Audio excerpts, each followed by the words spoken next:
안녕하세요. 저는 올해 40대를 바라보고 있는 여자입니다.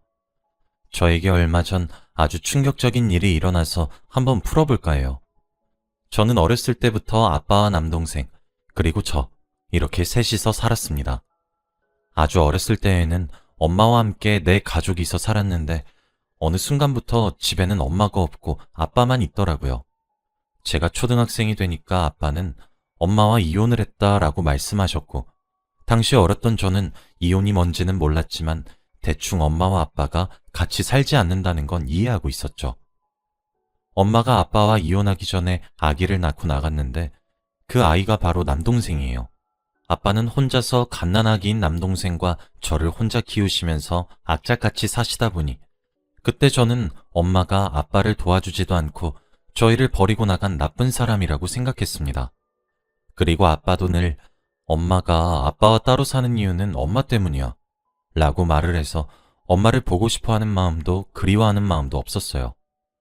엄마 아빠의 정확한 이혼 사유는 모르겠지만 저는 평생을 엄마 때문에 아빠가 이렇게 힘들게 살고 있다고 생각했어요.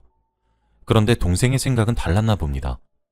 제가 초등학생 때 동생이 태어났으니 동생과 저는 나이 차이가 많이 났어요. 그래서 늦둥이라 아빠가 바쁘면 제가 엄마 노릇을 하며 동생을 많이 돌봤죠. 근데 동생은 늘 학교에서 사고도 치고 엄마 보고 싶다고 떼를 쓰기도 해서 저와 아빠의 속을 많이 뒤집어 놓았습니다. 차마 어린 동생에게 엄마가 우릴 버린 거라고 말하면 더 엇나갈 것 같았고 상처를 받을 게 무서워서 아무 말도 못했어요. 아무 말도 하지 않은 게 더 화근이 되었는지 동생의 반항은 날이 갈수록 더 심해졌습니다. 어릴 때부터 저는 용돈을 받거나 일하고 돈을 벌면 악착같이 모아서 큰 것을 샀었고 동생은 제가 악착같이 모아두었던 돈을 훔치고 다녔어요. 처음에는 동생이니까 참고 모른 채 했지만 제가 아무 말도 하지 않으니 모르는 줄 알았는지 훔치는 액수가 점점 커지더라고요.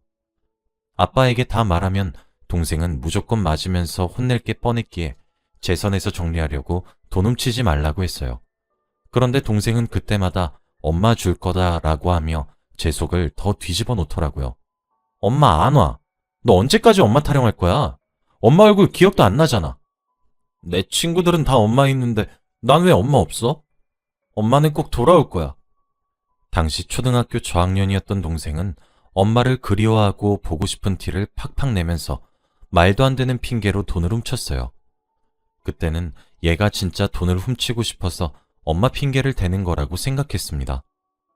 그런데 제가 이렇게 말 안 듣는 동생을 보살피면서도 힘이 되는 딱 한 가지가 있었습니다. 바로 옆집 이모인데요. 옆집 이모는 거의 어머니처럼 아빠보다 저희를 더 위해 주시는 따뜻한 분이셨습니다. 아빠가 일하러 밖으로 나가면 집에 혼자 남겨져 있는 저희에게 늘 이모 집으로 와서 밥 얻어먹고 가라고 하셨고 저와 동생도 자주 이모 집으로 갔죠. 학교를 가지 않는 방학 때는 이모 집에서 그냥 살았습니다. 가끔씩은 집에 가는 것보다 이모 집에서 사는 게 더 편했고 이모가 우리 엄마였으면 좋겠다고 생각한 적이 한두 번이 아니에요. 옆집 이모는 동생이 제 돈을 훔치고 엄마를 그리워한다는 사실을 다 알아요. 저 혼자는 도저히 감당이 되지 않아서 이모에게 고민 상담하는 식으로 말을 했더니 이모는 저를 꼭 안아주면서 우리 현선이 고생이 많네 라고 위로를 해주셨어요. 그때 그 말을 듣고 저도 모르게 벅차올라서 펑펑 울고 말았네요. 아무도 저를 위로해주고 공감해주지 못했는데 이모가 그렇게 말씀해주시니까 너무 힘이 되었습니다. 그런데 동생의 절도는 날이 갈수록 심해졌어요. 제 돈만 훔쳐가는 게 아니라 친구들의 돈도 훔쳐가고 하다못해 아빠의 지갑까지 손을 댔거든요. 제가 성인이 되고 일자리를 구했을 때 동생이 다니던 고등학교에서 전화가 왔고 급하게 달려가 보니 몇 달 동안 있었던 도난 사건의 범인이 바로 동생이었다고 합니다.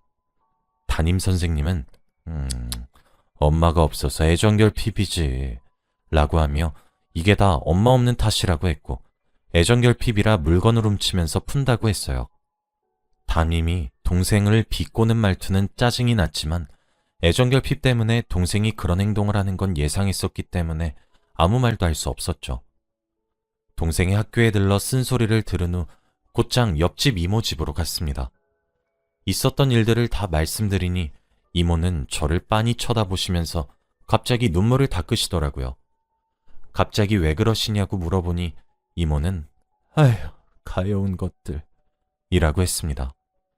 이모는 엄마가 없어서 그런 것 같다며 동생이 엇나간 것도 엄마가 있고 사랑을 줄 사람이 있으면 그러지 않을 거라고 했어요. 아이고, 엄마가 없는 게 니들 탓도 아닌데 왜 니들이 힘들어, 어? 이모는 저를 안아주시면서 그래도 동생 너무 미워하지 말어. 동생도 많이 힘들 거야. 라고 하시더라고요. 저는 동생이 밉긴 했지만 싫진 않았어요. 그래도 제 하나밖에 없는 동생이고 아빠가 없으면 둘이서 의지해야 하는데 동생까지 저와 멀어지면 도저히 살림이 안 날 것 같았거든요. 그날도 옆집 이모에게 많은 도움을 받고 집으로 왔습니다. 저는 평소처럼 일도 다니고 이모와 수다도 자주 떨고 집으로 돌아와서 동생도 보살피고 했어요. 그렇게 겨우겨우 동생을 고등학교 졸업을 시키고 동생은 어엿한 성인이 되었습니다. 어릴 때부터 공부에 소질이 없었던 동생은 혼자 밥이라도 벌어먹고 살 수 있는 일을 가졌으면 좋겠다고 생각했는데 그것도 너무나 큰 욕심이었는지 동생은 일용직을 하다가 관두고 다시 새로운 일을 하다가 다시 관두고를 계속 반복했어요. 제가 화를 내거나 한심하다는 듯이 말하면 동생이 더 엇나갈 것 같아 말을 최대한 아끼고 동생을 응원해 주었습니다. 저는 평범한 회사의 직원이 되었고 아빠는 늘 새벽에 나가서 밤늦게 들어오셨고 동생은 이 일 저 일하며 살아가고 있었습니다. 그렇게 저희는 20대 초중반을 보내게 되었어요. 그리고 충격적인 일이 생기고 말았습니다. 바로 동생이 사라진 겁니다. 워낙 동생은 밖에 자주 돌아다니고 일찍 나가서 밤늦게 들어오거나 외박을 하는 경우도 많아서 처음엔 몰랐어요. 그런데 밤늦게 집에 들어온 아빠가 방으로 들어가더니 한 1분 뒤에 뭐야, 이거 다 어디 갔어? 라고 하는 겁니다. 저는 너무 놀라서 방으로 들어가서 상황을 보니 아빠의 귀금속통이 텅텅 비어 있었어요. 저와 아빠는 순간 동생이 떠올랐고 동생의 방으로 가서 확인해 보니 가방과 옷이 없었고 짐을 싸고 나간 것 같더라고요. 밤늦게 저와 아빠는 경찰서로 가서 신고를 했고 아빠는 화를 엄청 내면서 저거 집에 들어오면 다리 몽둥이를 부러뜨려야겠어 라고 하더군요. 아빠는 원래 그런 말을 자주 해서 별로 충격받진 않았습니다. 그날 새벽에 경찰서를 왔다 갔다 하고 동생을 찾는다고 오만 곳을 다 뒤지고 다니셨고 저와 아빠는 아침이 되어서야 잠에 들었어요. 근데 잠에서 든 지 1시간도 되지 않아서 저희 집 초인종에 띵동띵동 하는 소리가 들리는 겁니다. 이른 아침 시간부터 누가 우리 집에 오는가 싶어 졸린 눈을 비비고 아빠와 함께 밖으로 나가보니 저희 동네 사람들이 잔뜩 저희 집에 있더라고요. 저희 동네는 워낙 작은 주택단지라 동네 사람들끼리 서로를 다 알아요. 누구 엄마, 누구 아빠, 이 가게 사장님, 저 가게 사장님 등 이웃 사람들끼리 다 친한 사이였죠. 전형적인 옛날 동네의 풍경입니다. 그런데 동네 사람들이 화가 잔뜩 난 표정으로 돈 내놓으라고 하더라고요. 어제까지만 해도 인사 나누면서 친하게 지냈던 사람들이 하루아침에 갑자기 이러길래 저희 아빠를 상대로 장난을 치는 줄 알았어요. 그런데 다들 저희를 보고 돈 내놓으라고 화를 잔뜩 냈고 저는 무슨 일이냐고 물어보니 충격적인 말을 하셨습니다. 네 동생이 너한테 돈 받으라고 하던데 너 로또 1등 당첨됐다며? 저는 로또 사는 돈이 아까워서 로또를 사지 않는 사람인데 도대체 이게 무슨 말인지 모르겠더라고요. 그래서 우선 진정하라고 무슨 일이냐고 물어봤습니다. 근데 떡집 이모가 하는 말은 충격적이었어요.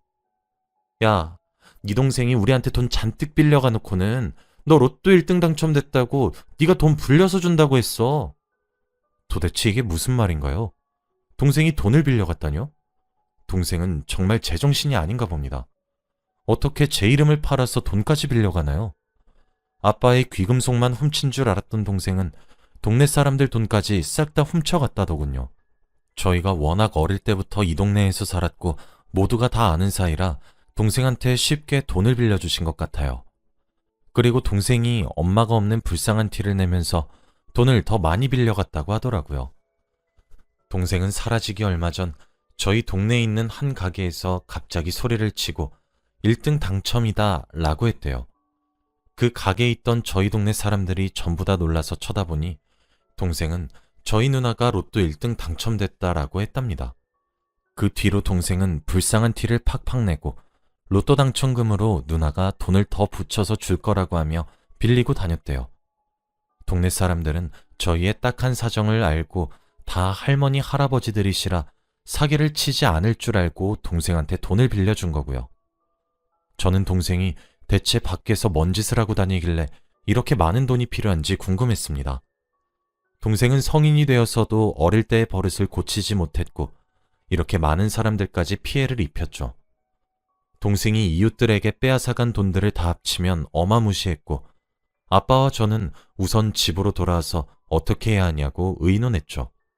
아빠는 화를 내기 바빴고 저는 생각을 곰곰이 해봤지만 답이 안 나왔어요. 그때 집 전화가 울렸고 제가 전화를 받았더니 전화기 너머로 여기 경찰서인데요. 어제 신고하신 분 찾았어요. 라고 하더라고요. 전화를 끊자마자 이 일을 버리고 도망간 동생을 찾으러 갔고 아빠는 이번 기회에 끝장을 보겠다고 했어요. 아빠의 불같은 성격을 알기에 겁이 났지만 그때는 동생을 보는 게 먼저였기 때문에 우선 경찰서로 급히 갔습니다.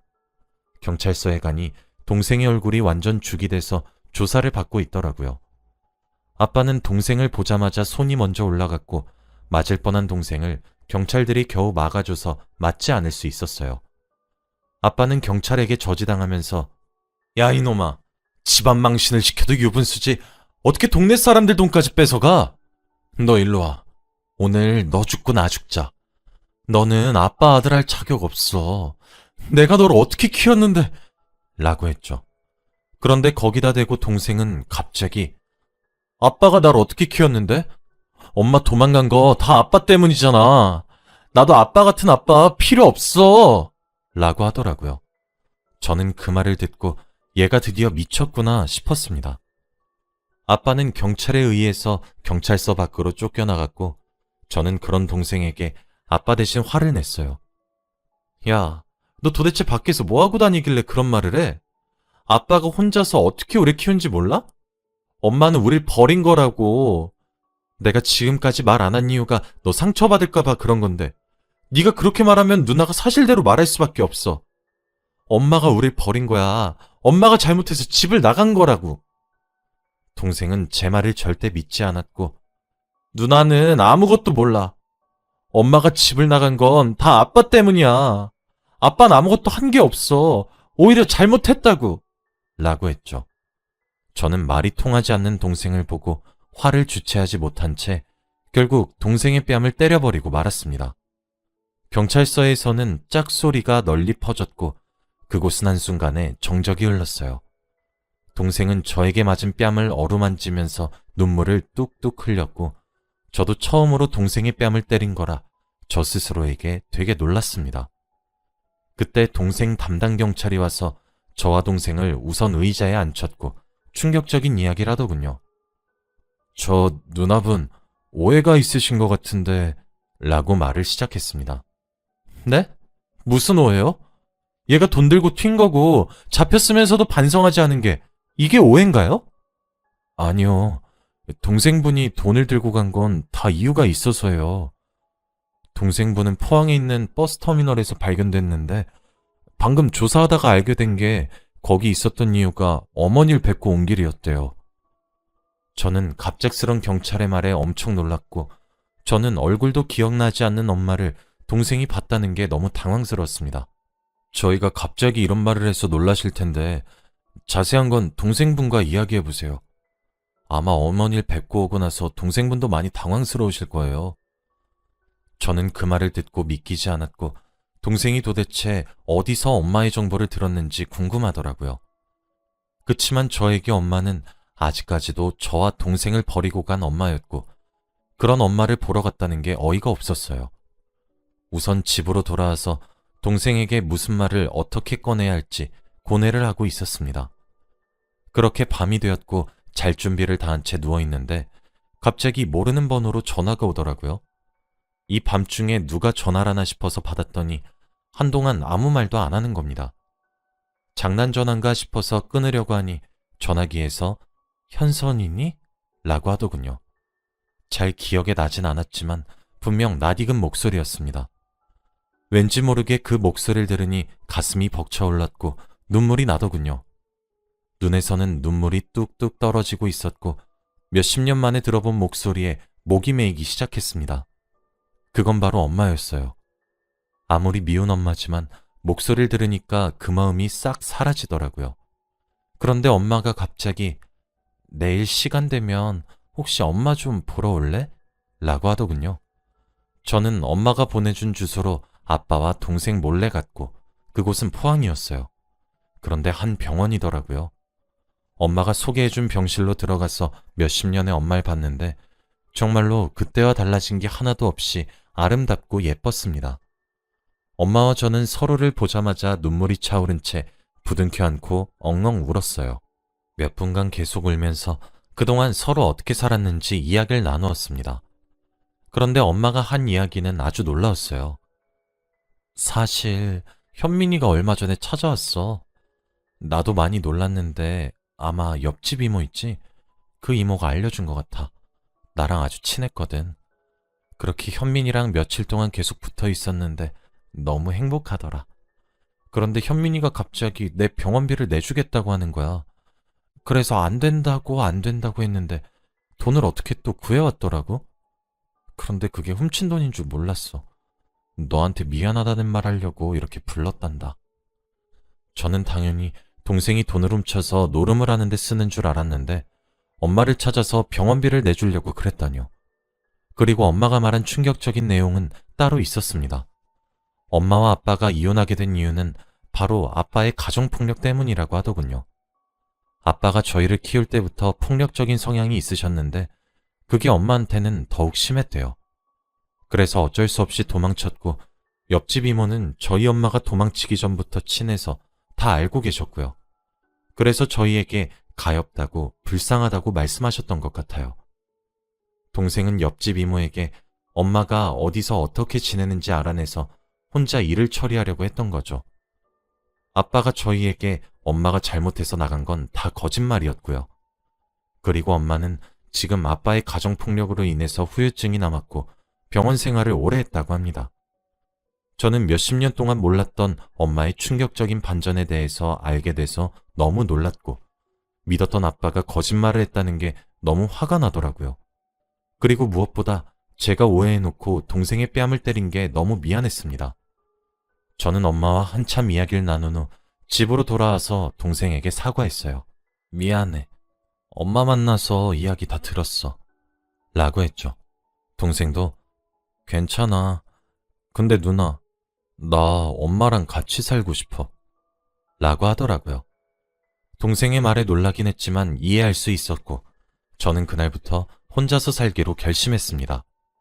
아빠와 엄마는 주기적으로 보러 가기도 했고 아빠에게는 아무 사실을 말하지 않았어요. 혹시나 또 폭력을 하실까봐 무섭고 두려웠거든요. 아빠는 단순히 저는 자취를 하고 동생은 또 밖에서 놀러 다니고 있는 줄 압니다. 저희가 엄마를 찾았다는 건 몰라요. 동생은 엄마를 간호해주면서 행복하게 살며 돈을 벌어서 자기가 훔친 돈을 다시 되갚고 반성을 깊게 하고 있어요. 지금 보면 정말 예전과는 다른 모습입니다. 동생이 저렇게 해맑게 웃을 수 있는 줄도 몰랐어요. 왜 저는 엄마를 찾아볼 생각을 못했을까요? 이번 일로 동생에게 많은 것을 배웠습니다. 동생 덕분에 저도 몇십 년 만에 잃어버린 엄마를 찾아서 너무 기뻐요. 옆집 이모에게도 말씀드리니 너무 좋아하십니다. 제 이야기는 여기까지예요. 들어주셔서 감사합니다.